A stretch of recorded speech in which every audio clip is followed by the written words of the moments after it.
आज मैं आपको दालों के नाम भी बताऊंगी और उनके छोटे मोटे बेनिफिट भी बताऊंगी और किस तरह यूज़ होती हैं वो चीज़ें भी बताऊंगी। तो ये बहुत ही अच्छी और बेहतरीन दालें होती हैं सेहत के लिहाज से भी। और ये पांचों दालें जो हैं ये एक साथ भी पकती हैं, तो उसको पंचमेल दाल कहा जाता है। हो सकता है किसी और के यहाँ किसी और तरह से पुकारा जाता हो। तो हमारे यहाँ कम्बिनेशन से बनती है। ये चना दाल है, ये थोड़ी सी मोटी होती है, छोटी सी और मोटी सी। तो ये जो है हलवे में भी इस्तेमाल होती है। चने की दाल का हलवा बनता है, बहुत ही लजीज बनता है। और चने की दाल गोश्त भी बनता है। इसी तरह से ये करेले के साथ भी बनाई जाती है और बहुत बेनिफिट भी हैं इसके। उड़द दाल है ये थोड़ी सी हार्ड दाल होती है। इसको अदरक के साथ बनाते हैं क्योंकि ये बादी भी होती है और ये सफ़ेद होती है, छोटी छोटी सी होती है। और इन दोनों का चने की दाल का और उड़द दाल का जो कम्बिनेशन है वो बहुत ज़बरदस्त बनता है। उसके बाद ये ट्रोल दाल भी कहते हैं इसको, अरहर की दाल भी कहते हैं। ये चने की दाल से थोड़ी सी सिमिलर होती है, लेकिन चने की दाल थोड़ी सी मोटी होती है और हल्की सी छोटी होती है, लेकिन ये थोड़ी सी चपटी होती है। चने की दाल थोड़ी हार्ड होती है, गलने में थोड़ी सी दिक्कत आती है। कुछ लोग आधा एक घंटा भिगो के भी इसको पकाते हैं। लेकिन अरहर की दाल जो है वो उतनी ही सॉफ्ट होती है और ये बहुत हल्की मानी जाती है, ये हार्ड नहीं मानी जाती। उसके बाद आते हैं हम मूंग दाल की तरफ। तो ये हलवाइयों की अभी होती है, इसको फ्राई करके वो लोग देते हैं चेवड़े के तौर पे। ये खिचड़ी में भी पकती है, बहुत हल्की दाल मानी जाती है।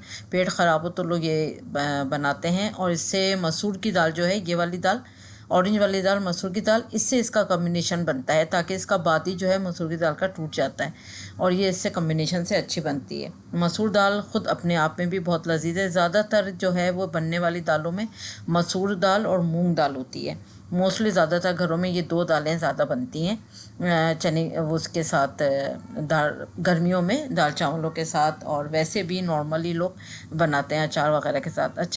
अच्छा, ये मलका मसूर दाल है, इसको थोड़ा सा यह है घुटा घुटा बनाएं तो ये बहुत लजीज बनती है। और लहसुन के तड़के के साथ हरी मिर्चें, पुदीना, इमली का पल्प होना चाहिए, या अगर सीज़न है कैरियों का तो कैरी डाल के बनाएं तो ये बहुत ज़बरदस्त बनती है। अच्छा, ये दाल जो है वो अरबियों में भी यूज़ होती है, मैक्रोनी के साथ और राइस के साथ, और बिल्कुल सादे स्टाइल में बनती है।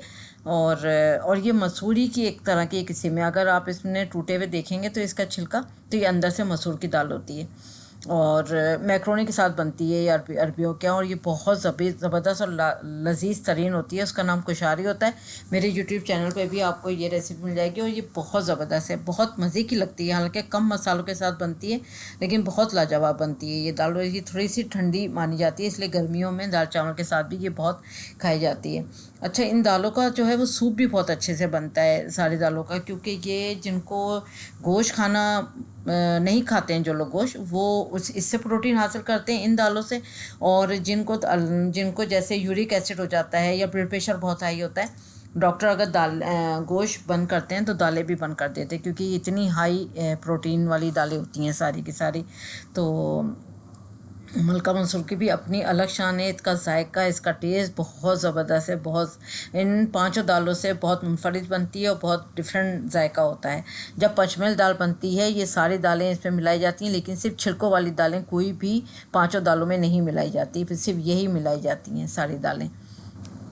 अब आते हैं हम थोड़ी सी छिलके वाली जो है काली उड़द दाल। तो ये इसका सीज़न सर्दियों में सबसे ज़्यादा होता है हमारे यहाँ, तो ये सर्दियों में ज़्यादा खाई जाती है। इसको काली उड़द दाल कहते हैं। और इसकी खिचड़ी बहुत ज़बरदस्त बनती है। देसी घी हो और मूली हो, का सीज़न होता है, मूली हो, शलजम का अचार हो और उसमें तड़का लगा हुआ हो देसी घी का, तो इसकी खिचड़ी बहुत लजीज बनती है, बहुत मज़ेदार बनती है। और अक्सर लोगों के यहाँ ये सर्दियों में बहुत खाई जाती है। और अच्छा, इसी से मिलते जुलते होती है, उसके हरे छिलके होते हैं लेकिन वो मूंग दाल होती है। और उसके जो हैं वो दही भल्ले भी बनते हैं। और पहले ज़माने में उसी के ओरिजिनल रेसिपी जो है वो हरी छिलकों वाली जो मूंग की दाल होती थी उसी से दही भल्ले बनते थे। उसको सारी रात भिगो देते हैं, उसके आधे छिलके तो हटा देते हैं लेकिन कुछ छिलकों के साथ ही बनती है वो। तो इसलिए वो उसका जो छिलका होता है उससे जब आप वो बनाते हैं मंगोचियाँ वगैरह, तो उसकी क्रिस्पी जो है वो छिलकों से ही आती है। लेकिन उसके सारे छिलके नहीं यूज़ होते हैं, उसके कुछ छिलके हम ग्राइंड कर लेते हैं या सिलपट्टे पे आप पीसें। और अभी तो और दही बल्ले भी उसी से बनते हैं, मंगोचियाँ भी उसी से बनती हैं। वो हरी होती है और वो उसको मूंग दाल कहते हैं, हरी छिलकों वाली। वैसे आजकल अपने हिसाब से लोग इस उड़द दाल से भी बना लेते हैं दही बल्ले, लेकिन पहले जो लोग मेहनत से बनाते थे वो ज़्यादातर उसी दाल से बनाते थे, छिलकों वाली दाल से।